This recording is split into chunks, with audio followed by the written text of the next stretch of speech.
Now, into the ticket office of Disneyland. Oh boy, let's do this. Don't think the CIA is going to be trying to hack your second-gen iPod. I didn't think so. There might have been a lot of illegal music on there. I wouldn't doubt it. But, I mean... You were supposed to bring death to the flagships, not join them. Google has found a new way to piss me off. iTunes is a constant source of embarrassment. Behind-the-scenes camera crap. Here, tell us about courage, Phil. Tell us about courage. I am Nadella. I can't do it anymore without laughing. I was going to do the whole thing. Welcome, everybody, to the Calling All Platforms podcast. I'm your host today, Caleb. I'm here with Landon. Hello.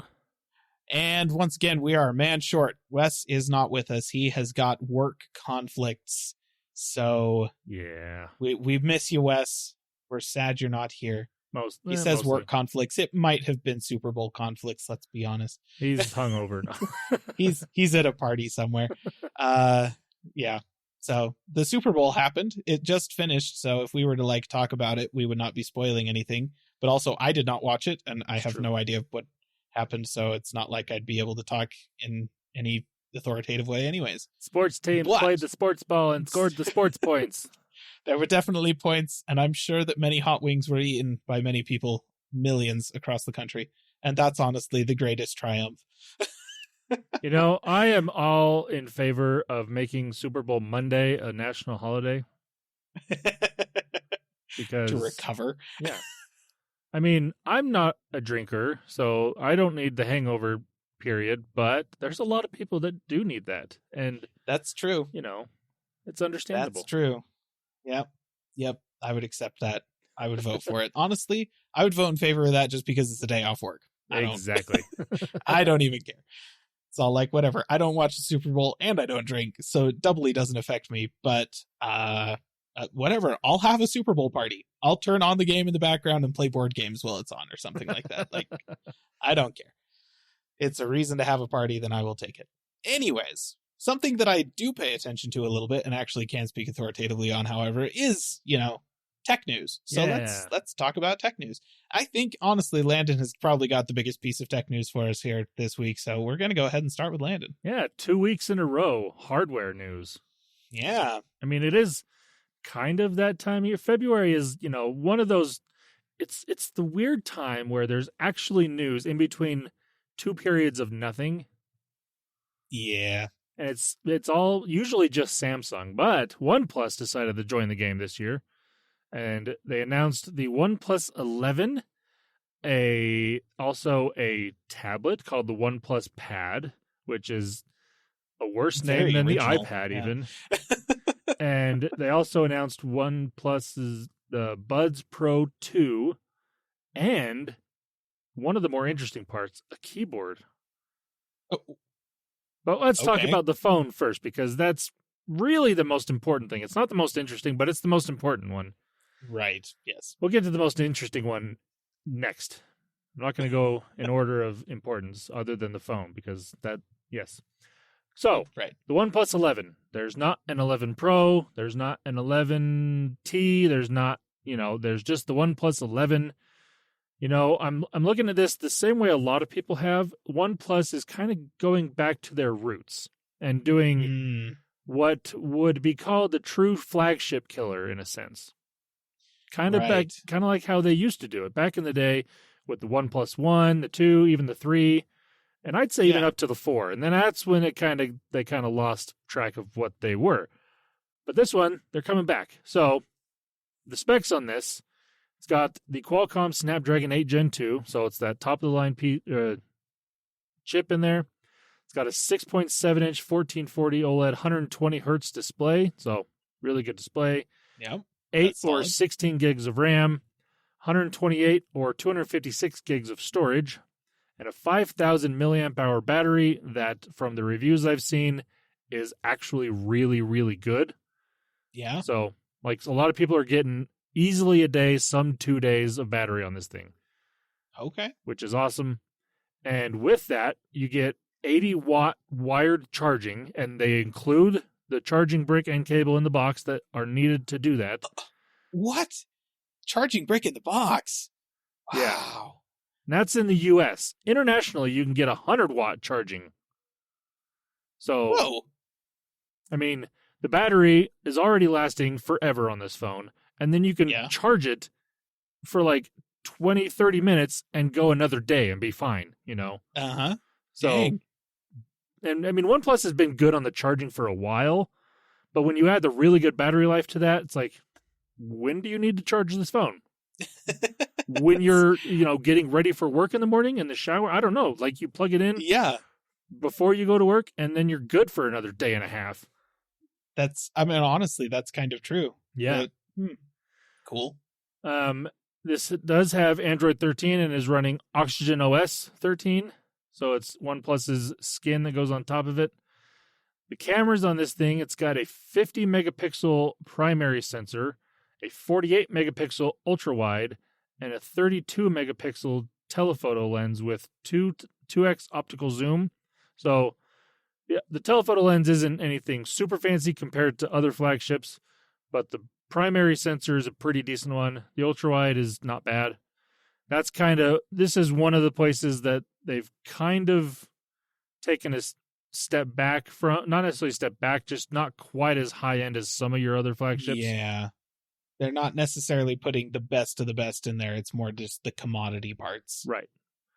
Your front camera is a 16 megapixel sensor. And then this comes in Titan Black or Emerald Green.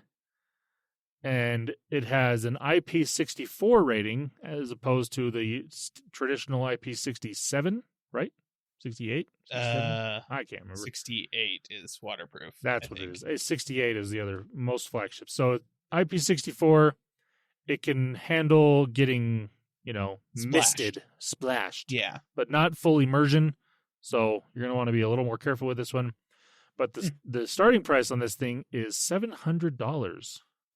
So, like I said, they're kind of going back to their roots where you're getting mostly flagship specs. They're kind of cutting corners in a few spots, but the few spots that they're cutting corners don't really matter, in my opinion.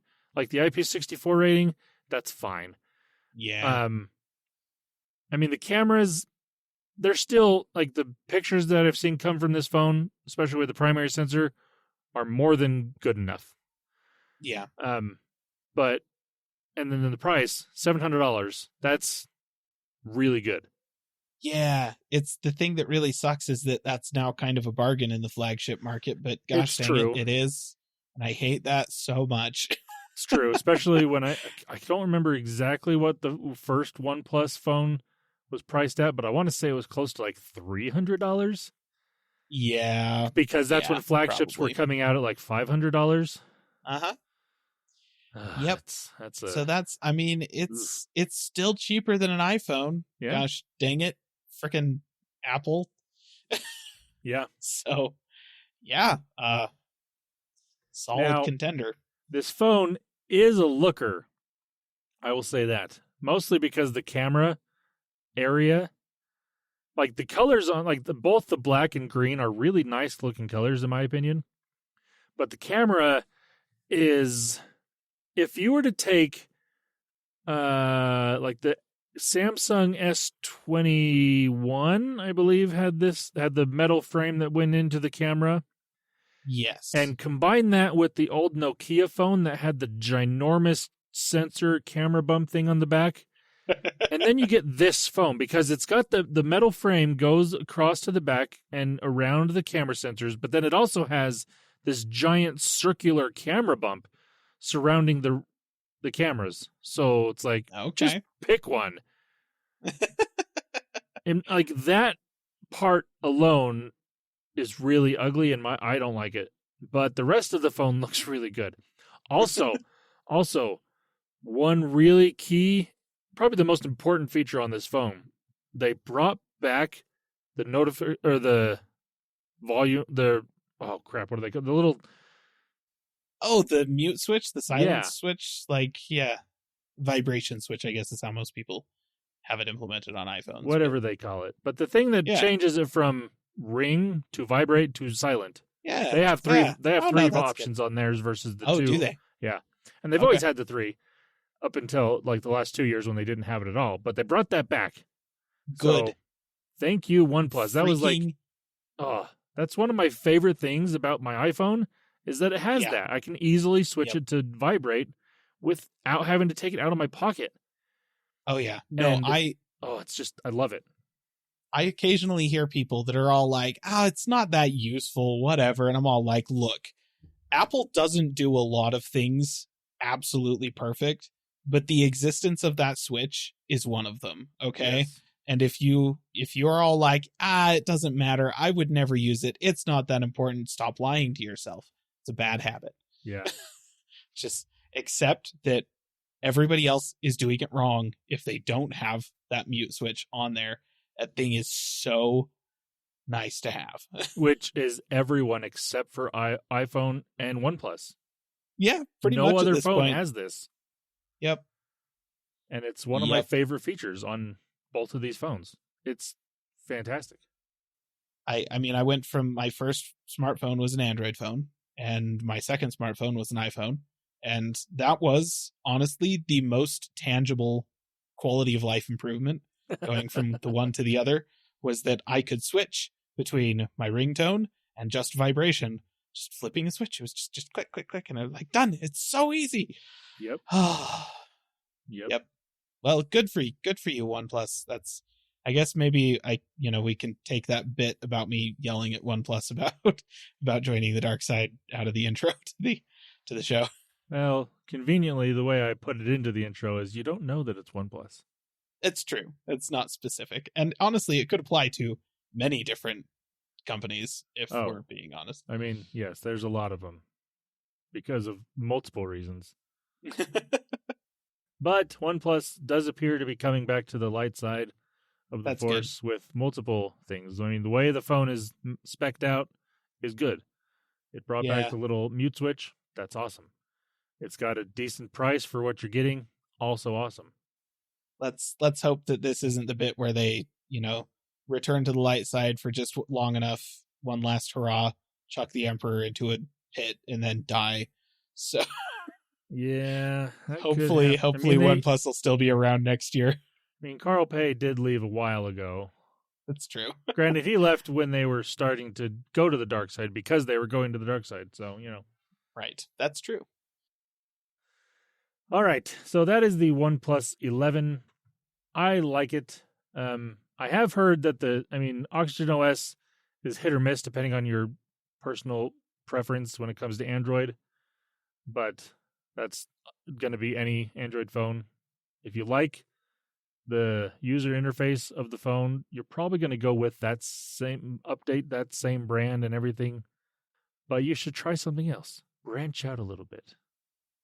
Yeah. Unless you're going from something to Samsung, stay where you're at. Samsung has enough money. They don't need more. Yes.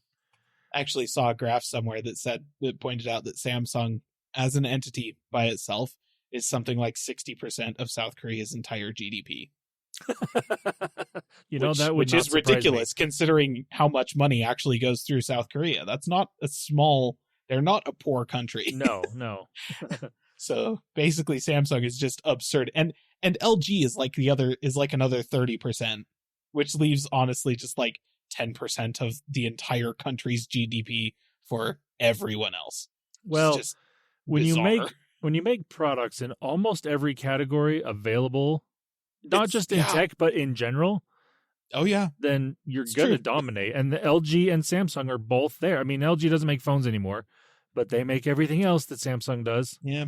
Pretty much. Yeah. They make all the things. They are, like, if you're looking for a straight head-to-head competitor with Samsung, honestly, LG is about as close as you're going to get to somebody who's competing with Samsung in everything. Yeah. That's true. I guess that, I don't know that Sony has defense programs. Like, does Sony make missiles, cruise missiles and tanks and stuff like that? I'm not sure. They might. No. Not going to say categorically that they don't, but I know Samsung does, and I know LG does. And there are not a lot of companies that also make toasters. It's just... Yeah. I mean, if nothing else... crossover. If nothing else, Sony probably puts all the camera sensors in those missiles. That's fair. That's fair. Because they put their camera sensors everywhere. It's just the way it is. Yep. Anyways, so moving on from the OnePlus 11 to the most interesting part of their announcements, the keyboard. Yeah. Now, they are partnering with Keychron on this, and if you know keyboards, if you're the type that likes mechanical keyboards or has done any research, or even me, I haven't researched mechanical keyboards, but I know Keychron because they are, like, if you're going to buy a mechanical keyboard, you're going to know about Keychron because they're one of the most popular, they're one of the best ones out there. You know, they have a series, I guess. This is under Keychron's featuring brand. So it's kind of where they can partner, or like somebody will partner with them to make a quote unquote customized keyboard. That's kind of what this is, where like if you look at the Keychron Q1 V2 is basically what this is based off of. That one has a yellow enter key and yellow escape key, whereas the OnePlus one, the OnePlus Keyboard, not the OnePlus One, because that's a different phone. The OnePlus Keyboard has a red enter key and a red escape key, although it's not. It's got a OnePlus on the escape instead of escape because OnePlus. Right.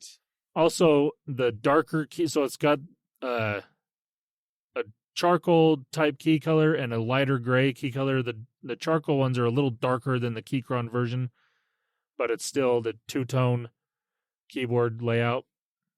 It looks good. It's probably going to be extremely, basically that Keychron Q1 V2. Wow. That's a mouthful. I thought Sony was bad at naming. Yeah, they're not great. But if you want a OnePlus branded version of that, then here you go. Yeah. It's called the Keyboard 81 Pro. Where the other 80 versions of this are, I don't know. But it's the 81 Pro. Oh, good grief. These guys took math classes from Microsoft and learned how to count there. Yes. Yes, they did. And now I'm trying to see what switches these have. I would guess, just based on Keychron's kind of standard business. It's they're blue switches. That's what it is. Are they? They're not shipping them with other options? You might be able to. I think. I'm not looking at like the main page for this keyboard. I'm just kind of looking at an article about it. Right. But it does say the company's images show off the blue switches. So okay, yeah. Yeah. So that's the keyboard. I am interested. I'm curious I would imagine you could probably switch this out. Well, so it's Keychron. Like that means that it should be compatible with hot swappable key switches. So you ought to be able to put any switch you want in there. If you really, it's a handsome looking board. Keychron does work they provide options for a number of different switches. Like normally you're going to find your Cherry MX, whatever switches in there. Right. But you can get them from a number of different manufacturers, at least as far as I can recall. I have looked into Keychron. I respect their decks, and I respect their emphasis on using quality materials and stuff like that. I did not appreciate their prices. They're quite expensive keyboards. Yes, they are. But good quality. And if you're into mechanical keyboards, then you're kind of used to the price premium that comes with a really good quality keyboard. So yeah, it's okay. Yeah, so I'm kind of looking through what OnePlus said here, and they do not announce specifically who's making the keys or anything like that. And I'm seeing a couple of different pictures. They've got blue switches. I'm seeing some with red switches. Yeah, I saw that one as well. So it's like, yeah, it could be. I'm sure there will be options. I did see here that the keys are hot swappable, so yes, you can. Yes. And they do have the option for LED backlighting.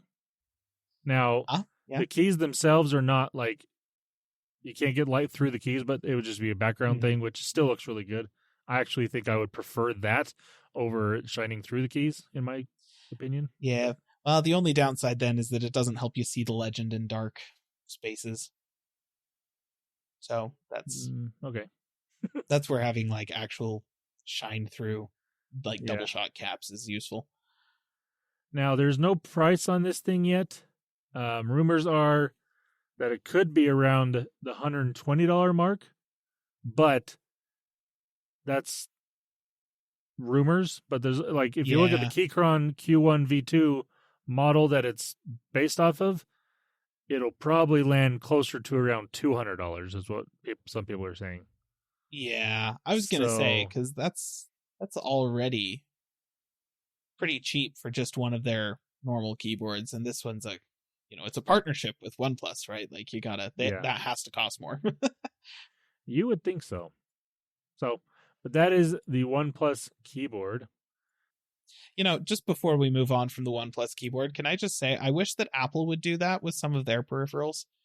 Like, if Apple were to partner with LG and release that quote-unquote Apple version of, like, the MX Master 3 or something like that, that would be the best peripheral decision that Apple has ever made.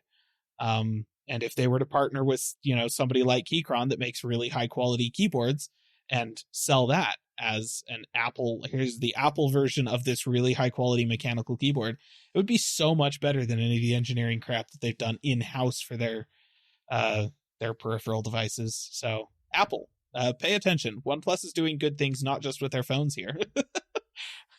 I mean, you can buy the MX Master keyboard that works with Apple. It's true. Well, and Apple they have the white version.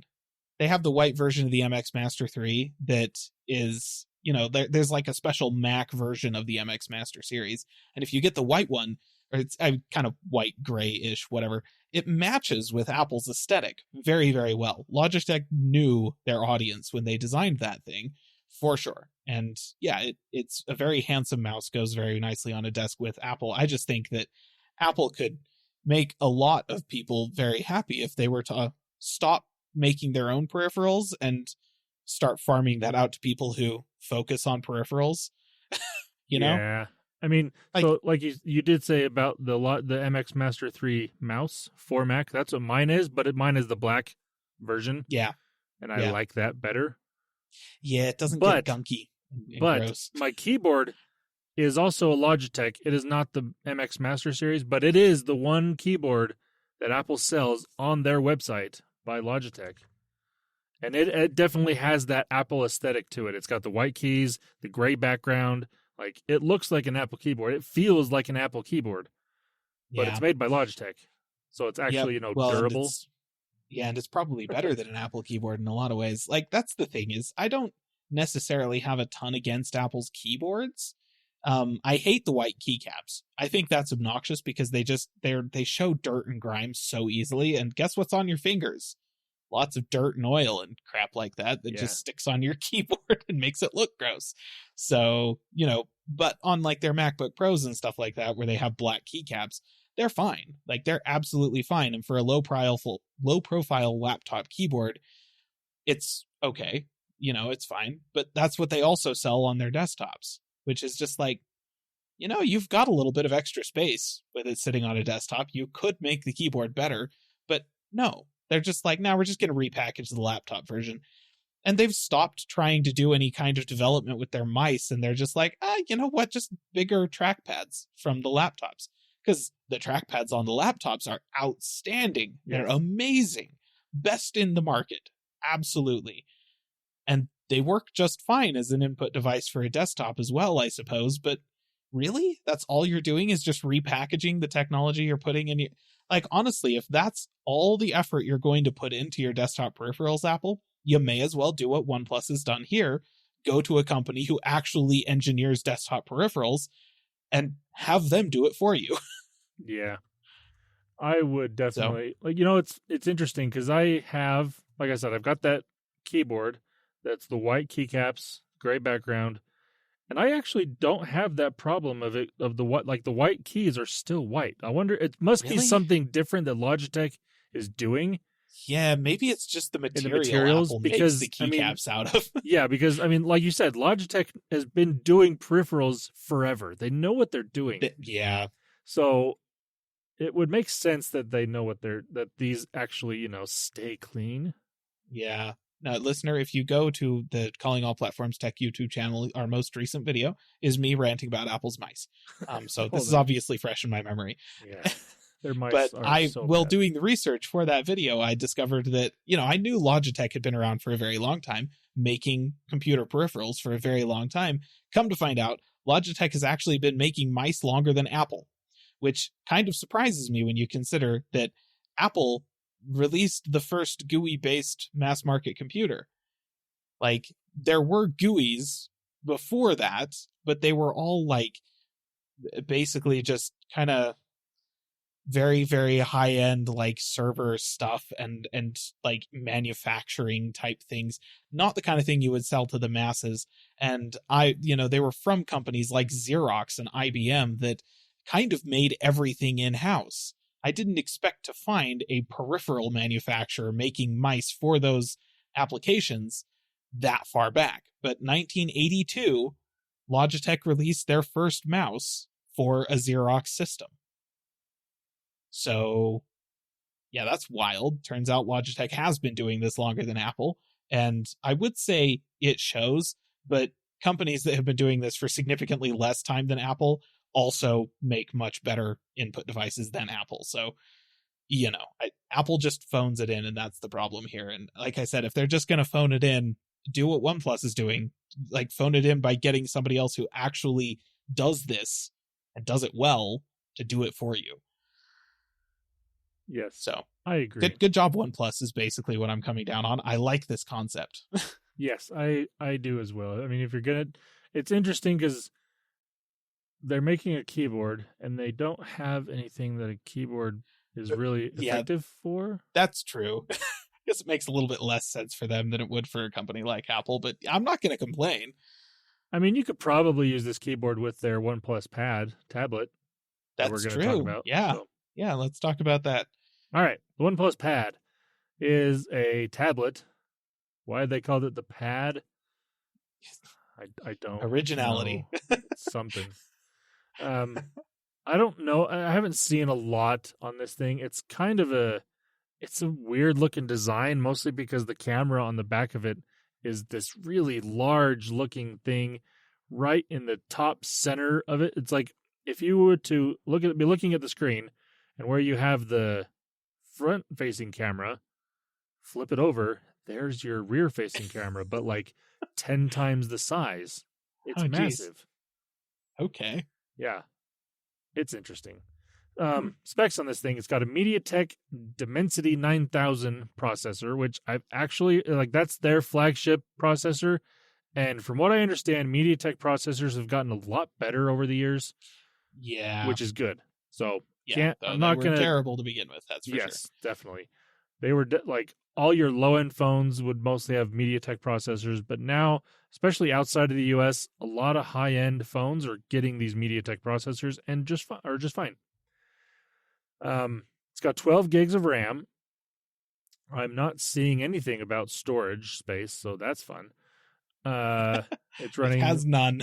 Yeah, it's running Oxygen OS 13. The battery's a 9,510 milliamp hour battery. So quite large, but it is a tablet, so I would hope so. It's got USB-C. The rear camera is a 13 megapixel. The front is an 8 megapixel. And then the screen size is 11.6 inches. It's an LCD display at 144 hertz. Oh. So that's kind of nice. Yeah, no, that is good. It's got a metal back, which is also handy. I mean, it's probably relatively durable. Like I said, it doesn't look bad other than I just don't like that giant camera on the back. That's weird. I mean, I've got to be honest, ever since Apple started putting their giant pro camera arrays on the back of their iPads, I'm just like, please stop this. Stop stop putting, like, companies, stop putting rear-facing cameras on your tablets. Yes. And humans, stop taking pictures with your tablets. Like, it's obnoxious. The only place that a camera on a tablet might, I say might be useful is in enterprise. And that's one reason Apple did, like, that was the first device that had the LiDAR sensor on it, if I remember correctly, was the iPad Pro. And now that, I mean, they've got that now on the iPhone Pros. So do we need it on the iPad anymore? Yeah, I mean, I will say that if you're using your tablet for video calls, FaceTime and stuff like that, which, you know, lots of people do, big screen, it's nice. And grandma and grandpa, it's their only, you know, smart device. So yeah, okay. Then it is nice sometimes to just be able to switch it around to show somebody something on the call. And yeah, okay, I get that. In which case, the rear-facing camera should be exactly the same camera sensor as the front-facing camera. It doesn't have to be nicer. It just has to be the same, right? Just put the same sensor on both sides, and then you don't have to have giant camera bumps and crap like that on the back of your freaking tablets. Just stop it. Anyways, yeah, that's... Yep. It's nice to know that Apple aren't the only ones doing this. No, it's unfortunate because everyone does. Yeah. But it is what it is. But yeah, that's the OnePlus tablet. Not even seeing a price on this thing. Okay. That's interesting. Random, but all right. Got to be a price somewhere. I don't care enough. Nobody's going to buy it. All right, moving on. Fair enough. The OnePlus Buds Pro 2. It's a great name. Love it. Earbud names. Sony has the worst ones, but nobody else does a really better job at it. Yeah. Anyways, these do have noise cancellation, which is nice. You can listen with one earbud at a time, which is also nice. Bluetooth 5.3, IP55 rating, so decent for working out. Yep. They have USB-C and wireless charging on the case, which is also really nice. And they are $179. So that's not bad. That's for the solid. specs. I mean, that's fairly common, I guess. Around that $200 mark for noise canceling earbuds at this point is usually what you're going to be getting. There are some for cheaper. There are definitely some for more. But and I've heard good things about OnePlus's earbuds. I don't know. I mean, they're not going to be the best option out there, but they're going to be better than some. And for the price, I don't think you can go wrong with these earbuds, especially if you have a OnePlus phone, because they are limiting the spatial audio feature, I believe that this has, to if you have a OnePlus phone, which is so stupid. Yeah. I mean, I get it, but come on, man. That's just... It's like on the one hand, I get it slightly because when Apple does it, because Apple's designing the entire software stack and everything for their phone. They're not actually designing the headphones to work with anyone else's phone. The fact that they do work with other phones is just kind of a nice side effect of Bluetooth being a relatively open standard. Yeah. And I still think spatial audio works on other phones. It's just not Does it? It's just not fixed to the phone like it does on Apple's. Oh. If I remember correctly, I think that's right. I haven't tried it because I don't have another phone. Well, okay, so that's not spatial audio. That's like Dolby Atmos. So tomato, basically. I mean, what makes it the spatial audio is that it's fixed to a point. So Dolby Atmos works, but spatial audio, I'm actually surprised that Atmos works, honestly. If I'm honest, it's Apple. It wouldn't surprise me to find out that they'd lock something like that away. That's fair. I mean, I don't know for sure, but I think so. Either way. But yeah, that is something that it does only with these earbuds. If you have a OnePlus phone, it'll work. If you don't, too bad. But that is all the stuff that OnePlus announced this week. Lots of things. The phone is the most important, probably the only one that's really getting most people care about. I think the earbuds will probably sell pretty well. They usually do. The keyboard and the tablet, on the other hand, especially the keyboard, I just don't really random fully understand that one. I like it, but it's just weird. And then the tablet, as a horrible name, and it's their first go at a tablet, so maybe and it's running Android, and I don't know. Android tablets just aren't great, unfortunately. They just have never been good. I don't know. Yeah. But that's all of my tech news for this week. Oh, well, all right then. That's good. Nice to have some hardware news to talk about. It's fun when new hardware comes out. All right. I'll pick it up then. I do have some tech news, and it's not hardware related. In fact, it's AI related, which is so much worse. Okay. Good times. All right. So, listener, you may recall a couple of weeks ago, Wes brought up that people were talking about how Bing was going to quantum leap Google in search engine terms because of AI and stuff like that. And we talked a little bit about it at the time, about what the existence of ChatGPT might mean for Bing and how that could affect Google. Turns out it has, in fact, changed some things. So, as we had kind of predicted, as the rumors held, Microsoft has, in fact, started integrating ChatGPT functionality into Bing and the Edge browser. So you can actually currently, as of this past week, you can go to Bing, which I know is a weird thing that people do sometimes, I swear. And you can perform your searches in a very conversational way, and ChatGPT will help you out with your searching. There's also like an integrated chat functionality, like there's a new chat tab in Bing that I don't think works for everyone. Like it's a kind of a limited rollout thing for certain people with Microsoft accounts when you sign into Bing. But that's also there. So kind of a ChatGPT chatbot that's a little bit, so I guess it's different than ChatGPT itself, simply because ChatGPT did not have access to the internet. ChatGPT had access to a snapshot of the internet that it used for its learning process and data gathering. And so, information that it had was kind of limited to a specific time period in like early 2020, I think, or something like that. And it did not have information beyond that and that sort of thing. And that was because it was just for development purposes, right? They were building out the AI model. Now that the AI model has been proved out and is actually pretty effective, Microsoft is now giving it access to the internet. So it can, via Bing, give you up-to-date information on a whole bunch of stuff. And ChatGPT is a very impressive AI model. So this has so far been going pretty well for Microsoft. Bing looks like it's implementing this quite nicely. On the flip side, and I think this is where this has actually kind of had a big impact, because I don't think that the introduction of ChatGPT to Bing is going to make everybody start binging everything. I don't think it's not. It's still not a verb, Microsoft, as much as you want it to be. Google did announce the existence of their own AI similar to ChatGPT based on their larger language model, the name of which I cannot remember. Lambda, that's the one. I don't remember what it stands for, but it's there.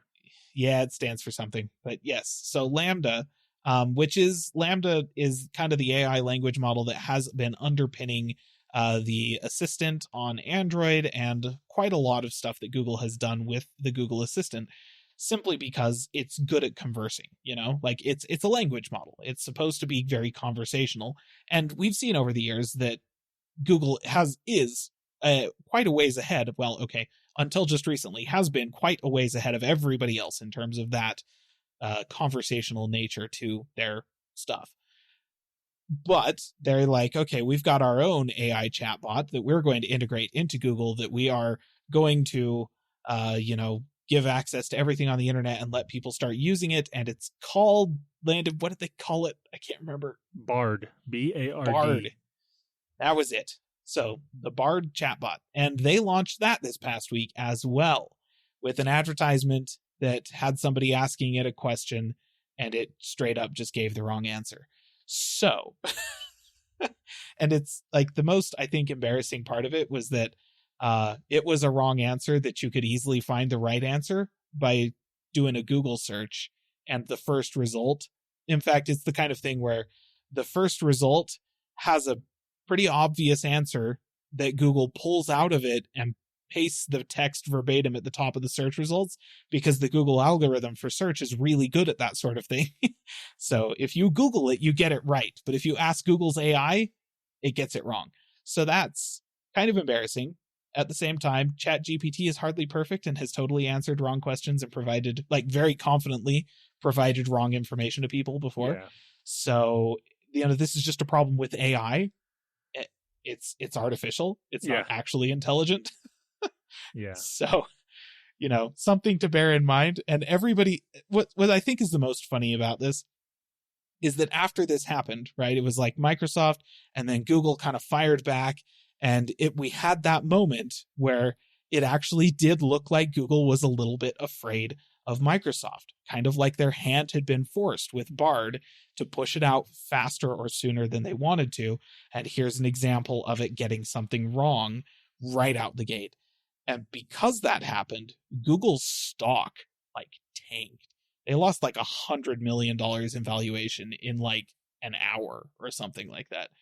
So yeah, that was a thing that happened, which is bizarre to me because apparently people that play the stock market don't pay attention to AI because ChatGPT has been wrong for a lot of things for the entire time that it's been around. So this isn't new.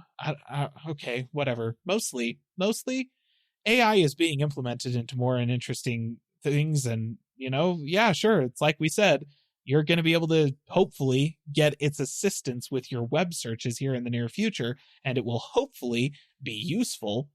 But bear in mind that it's artificial intelligence. It's not actual intelligence, and it is going to screw stuff up and not have any idea that it doesn't know what it's talking about and just very confidently tell you the wrong thing. Listener, you absolutely know some humans that do that from time to time too.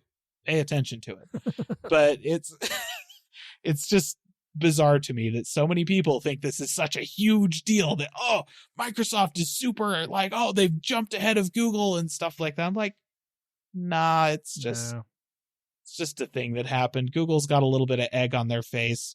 And yeah, ChatGPT does look very good, and I'm sure Microsoft is going to do their best to implement it in ways that make sense. But Bing is still Bing and Google is still Google. And they're still different for all of the reasons you're already aware of, listener. And if you haven't been using Bing already, this is not a reason to switch. No. So, and honestly, this type of AI inside of search, to me, doesn't make the most sense. I liked the idea of of Microsoft implementing this into their Office suite. It made more sense to me there. Yeah. But and putting it into search, I didn't think about this fully until I've listened to a few different podcasts talking about this, specifically ones that are created by tech blogs, and their concern, and it's not just going to affect them in this way, it's going to affect a lot of different websites in particular, because what this AI could potentially do is if you're asking it certain questions, and one that they came up with is, give me the top 10 TVs to buy. Yep. And most of the time, if you search for that, you're going to come up with a lot of different articles that are going to give you opinions on these TVs, not just specs and stuff or popular or different things like that. Whereas the AI is going to come up with 10 different TVs based on certain things it finds on the internet, for sure. But you're now potentially not going to go to these websites. You're not going to give these websites views, which is how they're going to make money. And so these websites are going to stop making these articles, which is going to stop feeding this AI information about this stuff, which is going to make the AI, in that sense, not obsolete, worse, but less useful. And it's it'll be dumber, basically. Yeah. And it's kind of, I don't know, it's interesting. So it's going to affect the bloggers, these websites that create these articles. And it's going to affect them financially because nobody's going to come to these websites anymore, potentially. And then it's because of that, it's going to affect the AI because they won't be able to get the information that it needs to feed you what you're looking for. So it's kind of, it's interesting. Yep. So that's why AI and search, this specific type of AI inside of search it needs a lot of work. Yeah. In order to be effective. I absolutely agree with that take. I think that there's a real concern about the idea that, yeah, if you ask an AI for advice, like purchasing advice on something, it's going to go out to all of the articles that have given advice on that thing. It's going to aggregate them, probably find out which one is the most highly recommended, generally speaking, and then tell you, well, on the internet at large, this one is the most highly recommended. And okay, that's nice. It does the research for you, essentially. But yeah, like if you're not getting clicks, then suddenly that content doesn't generate money for the people writing about it, which means they stop writing about it, which means the AI is now dumb in regards to this stuff and doesn't have the information. And so what you're going to end up with is a whole bunch of amateur bloggers who do not actually have the, we'll say the ability to rigorously test all of the available options for a given product, kindly, because they, they just may not be able to buy as much as they need to. And they're going to be the only ones writing about stuff in that space. And suddenly, what's the best TV? It's just whatever the most popular one on Amazon is, I guess. I don't know. Yeah. And suddenly the AI just becomes really stupid, and that's awful. I will say there is another aspect to their implementation of AI in Bing that I think is just a net positive for pretty much everyone, in that it makes it a little bit less obtuse to try and get exactly the right search that you want. Because it's better at parsing conversational language, you can just search conversationally. And it will, and you can stack multiple searches together in that way, and it will help you find what you're looking for more effectively. And for those that do not have good Google Foo, that could be extremely useful. But like Landon said, that's not the only part of the AI model that is being implemented in search, and there are other very concerning things that could come out of this. So yeah, I don't know. Like maybe we just need to get it so that every time an AI looks at a website, that registers as a click. Yeah, for advertising purposes, except for the ads don't get fed. I don't know. Yeah, how does this make sense? Yeah, nobody could really think of the way that it would still work. Yeah, but and like even like going back to that conversational thing, it's like I think that'll make desktop conversational search better, because right now that's not really a thing. But if you're on an iPhone or an Android phone, you're using, I mean, even Siri does okay when it comes to conversational stuff. But if you're using Google Assistant and you're doing, like, you're actually speaking to it or even typing into it on your phone, the conversational aspect is there and it works really well on Google Assistant. I've never tried it on desktop, but so I can't vouch for that. But I know on the phone, at least, it works well. There's no real integration between Google Assistant and the Google search engine itself. Yeah. Like if you're doing the search through the Assistant itself, right, then that's using the Google backend with the front end of the Assistant. But if you're just on Google's website searching, there's nothing. You have to, if you want to search with certain terms excluded, you can't just say, oh, I want to look for these things, but leave out anything that is this. You can't just say that. You have to do the whole like parentheses with a minus sign and all that like stuff in order to get the algorithm to parse it correctly. And so, the conversational aspect is going to be nice for that sort of thing without having to go through the Assistant. And honestly, the Assistant uses Lambda, which is what Bard is built off of. Yeah. And Bard is supposed to be Google's answer to ChatGPT, which makes me think that the Google Assistant is probably already pretty good at this sort of thing. Whether or not ChatGPT and Bing, their implementation of it is going to be better, I guess we'll find out here in the coming weeks. Yeah, I mean, ChatGPT is definitely better when it comes to just creating text information. Yes. Than Google Assistant is. But Google Assistant was not made for that. And that's, right. I mean, and we don't know how long they've been working on this Bard product, but they've been working on Lambda. I think they announced it in 2017. Yes. Yeah, no, it's been around a while. So they've been working on that aspect of stuff for a while. That's why Google Assistant is what Google Assistant is. And so they've got, obviously they have some work to do with Bard, but ChatGPT has stuff to work on with that too.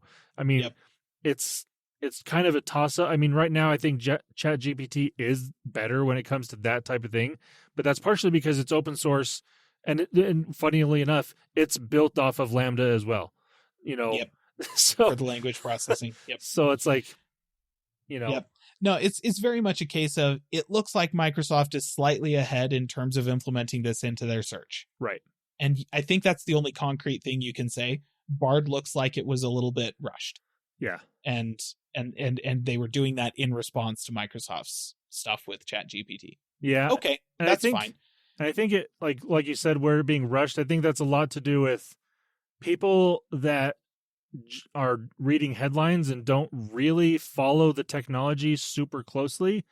We're thinking, oh, Microsoft is going to overtake Google because obviously, right. But when they don't really know what's going on behind the scenes, like people that follow technology like we do, we're like, good job, Microsoft. This is going to be awesome. But you're not going to take over Google like that, or even within the next 5 years, because Google's been working on this in the background for way longer, and they know what they are doing when it comes to AI.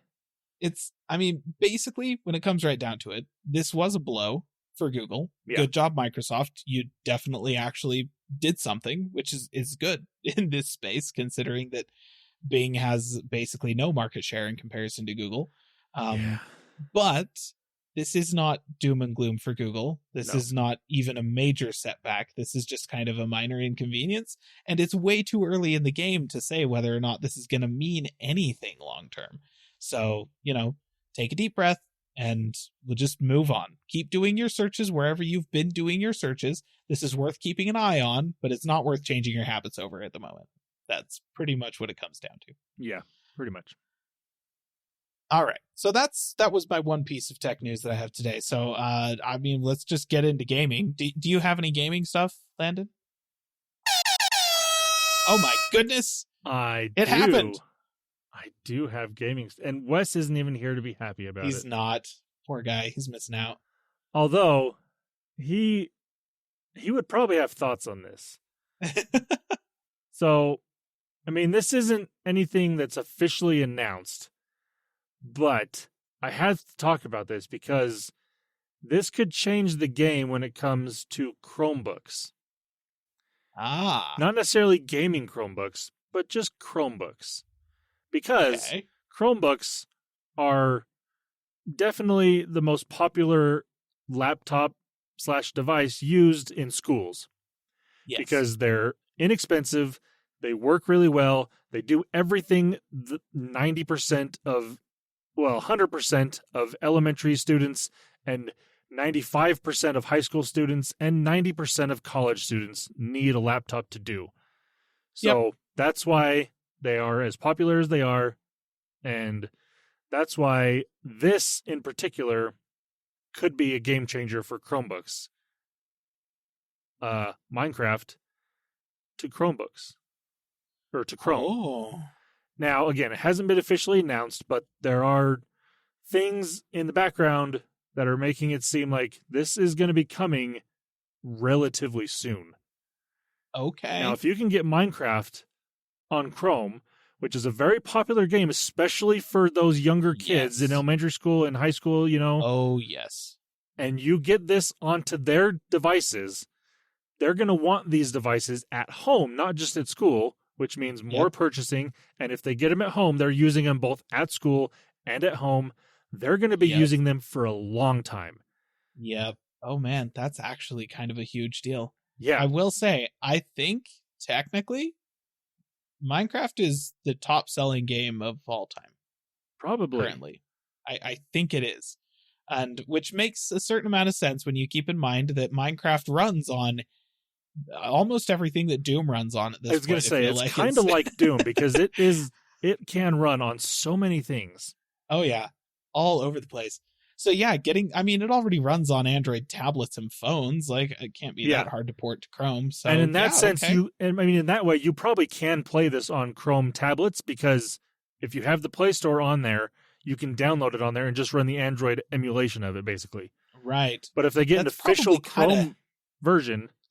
Yeah, then I'll bet it'll run way better running natively like that. Because doing the Android emulation, I mean, it's emulating Linux in Linux. It's pretty lightweight, I'm sure, but it's not going to be as lightweight as just having it run natively. So yeah, no, that's pretty cool. Interesting. Yeah. And what I am seeing, though, is there is a trial version of this right now as well. Oh. Okay. Now, the trial version is just survival mode, and each session is limited to 90 minutes per world.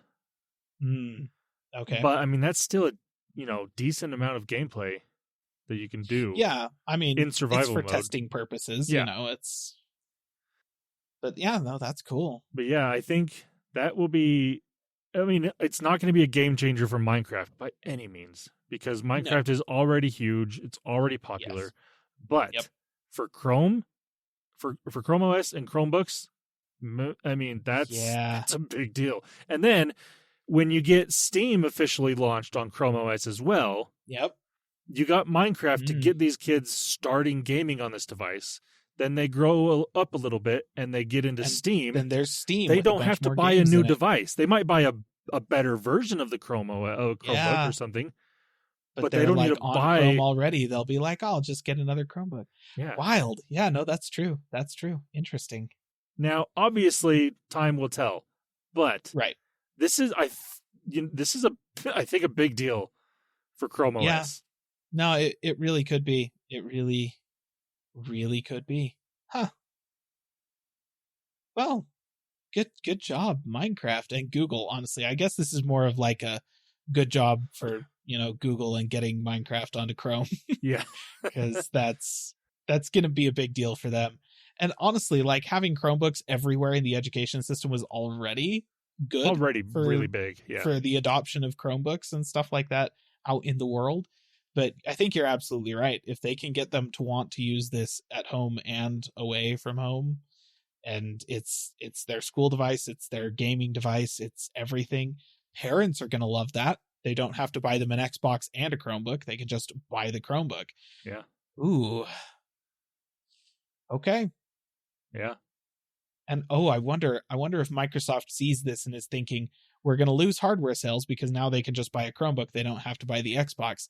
But we're not making any money on that hardware anyways. What they could do is start streaming Xbox cloud games to this Chromebook as well. Maybe we can sell them on that. Like, there's a long play here. I believe Xbox Cloud Gaming is available on Chrome, the browser. Yes. So I don't know why it wouldn't work on Chrome. Like, if you just open up the Chrome browser on Chrome OS, you could do that as well. So they're getting customers either way. And that's, like you said, that's where Microsoft makes its money, is their software. They don't make money on hardware. It's been proven time and time again. They don't care as much about the hardware. I mean, they like people to buy the Xbox. That's for sure. But the fact that they've made xCloud available everywhere and the ability to play their games everywhere proves that they're in it for the software. All of these companies would much rather sell you a service than a piece of hardware, because the margins on the services are way better. Yes, drastically better. So they're more than okay, probably, with, you go buy a Chromebook, play our games, pay us money that way. Wow, that's wild. That's wild. Yeah. Okay. But there's my gaming news, and it was good. And not mobile. That is. And not mobile, technically. Technically. All right. Well, hey, that's good stuff. That's good stuff. I like it. Okay. I don't have... let's take the tone down a little bit. I'm a downer today. Here I am. Okay, Nvidia. Let's talk about Nvidia.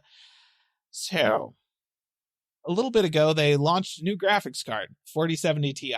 It's, not as good as the 4080, turns out. Go figure. What are the odds? Weird. They also launched new laptop GPUs in the 40 series, right? Got them 4080 and 4090 laptop GPUs. That's right, an RTX 4090 in a laptop. But here's the deal, listener. I'm not going to go through the individual specs of these graphics cards and these graphics processors with you. We're not going to talk about their relative performance to other things on the market, because what I really want to talk about is how Nvidia sucks. and we hate them. No, Nvidia. All right. So put it to you this way. The 4070 Ti performs fine, costs more than it should. The 40 series laptop chips, like the cheapest laptop that you can buy with an RTX 4090 mobile chip in it, is $3,500. If you would like kind of the median price for them, so like not the cheapest possible one, but not the most expensive, just kind of in the middle, those are all about $4,500, and you can spend over $5,000 on these things. I'm not talking about like if you spec them to the max with like 128 gigs of RAM and a 4 terabyte hard drive or something like that. I'm talking about the base model entry level for some of these laptops is over $5,000. Whoa. So a significant chunk of that is going to the Nvidia 4090 graphics processor that is inside, because obviously Nvidia, anything that has a 4090 on it, they see that as an excuse to print money. Problem being, the specs of the chip that they're calling a 4090 inside these laptops it's basically a 4080 desktop chip. And in terms of performance, it's going to perform much more similarly to a 4080 desktop chip than a 4090 desktop chip. Why are they calling it a 4090? Because they're scumbags. That's just what it comes right down to. They are trying to fool consumers into thinking, yes, desktop class replacement laptop, like I don't need to buy my super tricked out workstation. I can just buy this laptop instead. And that, there's going to be enough people that don't do the research before they make that decision that it'll work. They'll sell an enormous amount of money which they can, because it's got a 4090 in it. Everybody's going to see that and think this is the most powerful graphics card that you can get right now. And it's in a laptop. Absolutely, I'm willing to pay $5,500 for that. I mean, I'd be willing to bet that this is just a higher binned version of the 4080. It's honestly probably not even that. Like, there are some technical differences. It is, okay, I will say, it uses the same core architecture as the 4080 and the same size die as the 4080. Like, it's a very similar physical chip to the 4080. I don't know that I would say binned better, but binned differently. It has a different set of performance characteristics than the 4080 in some aspects, like the memory channel communications and stuff like that are slightly different. And so it's probably a case where they're taking 4080 chips for, desktop chips that are not quite 4080 spec, that are not quite landing where the spec for that is, but they're pretty close. And so instead of taking them and going, we'll just put them in 4070 Ti's instead, which is what the 4070 Ti is, basically the 4080 chips that aren't good enough to be 4080s, they're 4070 Ti's now. And so, but they're close enough that they're like, you know what, we could just take those and put them over in these laptops and call them 4090s, and then people will pay out the wazoo for them. And like, on the one hand, you can't put a desktop 4090 chip into a laptop.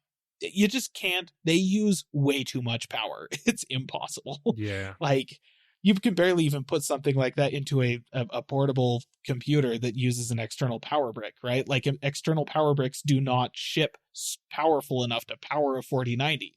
That's not a thing. So obviously, you can't do that. The highest end you could possibly put into a laptop is a 4080. Okay, that's fair. Did you have to call it a 4090 though? No, you didn't. But they did anyways. And everything Nvidia does is like blatantly anti-consumer and just generally kind of a middle finger to their customers.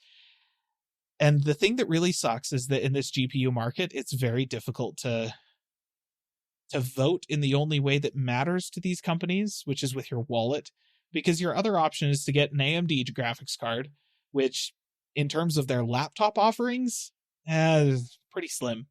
It's kind of difficult to find AMD graphics cards in a laptop. Or you can buy a Mac. Those are all Apple powered now, so I guess that's a middle finger to Nvidia. Actually, Nvidia hates Apple, so yes, just buying a Mac is a middle finger to Nvidia.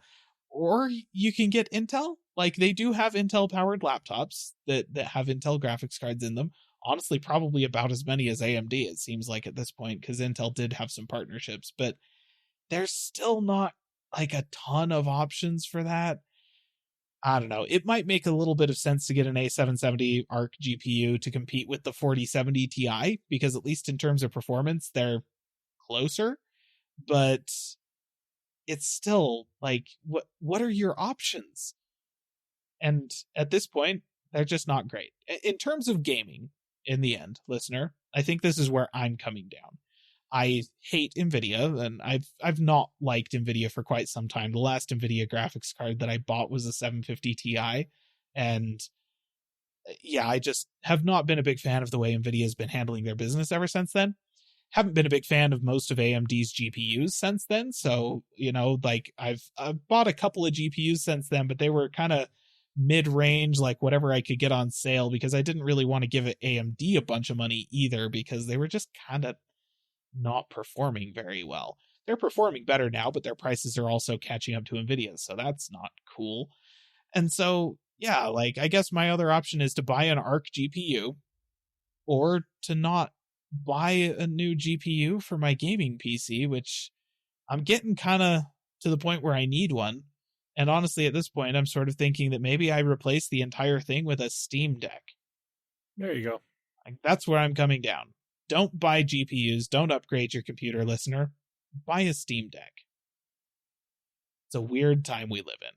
Yeah. So that's obviously not the final word on the subject, and I will continue to look at GPUs, and we'll be talking about them again soon, I'm sure.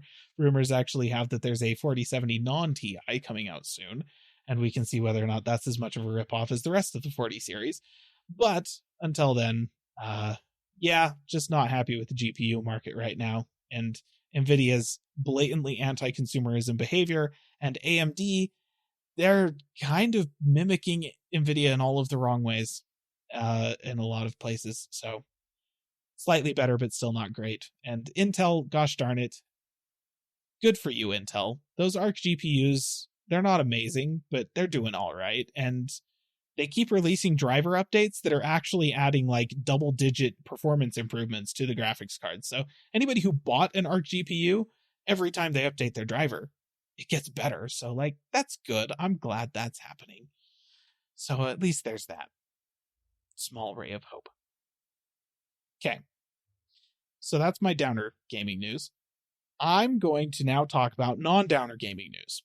I'm going to now, well, you know what, we're just going to jump right into basically everyone's favorite segment on the show about how Doom modders are just the best people on the internet. So, several things happened this past week in the world of Doom. On the one hand, a bunch of crypto bros decided to run Doom on Bitcoin. I don't know how that works. I don't know how that makes any sense. I didn't actually read the article about it because they are not Doom modders. They're not operating in the space and the spirit of Doom modding. They're crypto bros, and I do not respect them. On the other hand, there's a dude who thought to himself, I really want a multi-monitor Doom setup. And then thought to himself, you know what?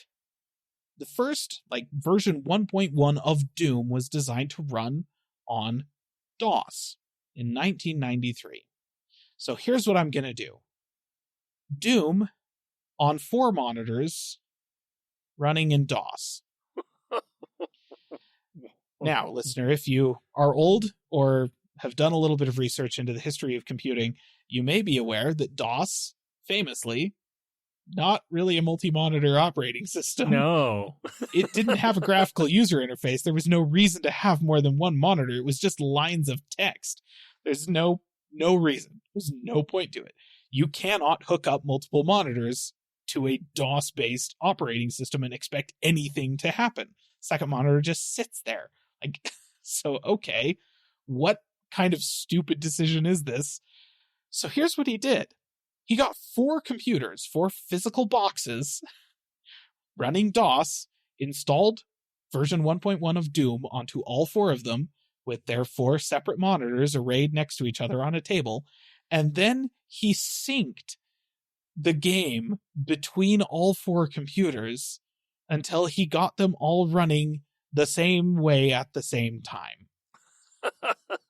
So that he could have a multi-monitor Doom setup. So what you've got one monitor in the center that has, the main screen with all the stats and stuff at the bottom, and then 2 monitors to off to either side that show you kind of like a, not quite 90 degrees. I think it was like a 80, 75 degree kind of but like a peripheral view, right? Like what's off to the side of you. And then the fourth monitor was sitting up above, and I think that was mostly showing you, it had like the map of the level and like I think some stats and stuff like that on it. I think that was all that was on there, because looking up and down in Doom is not super important.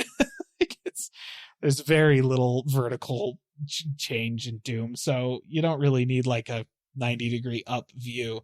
But yeah, he got it working, and then made the statement, this is kind of a dumb way to play the game, but here you go. I did it.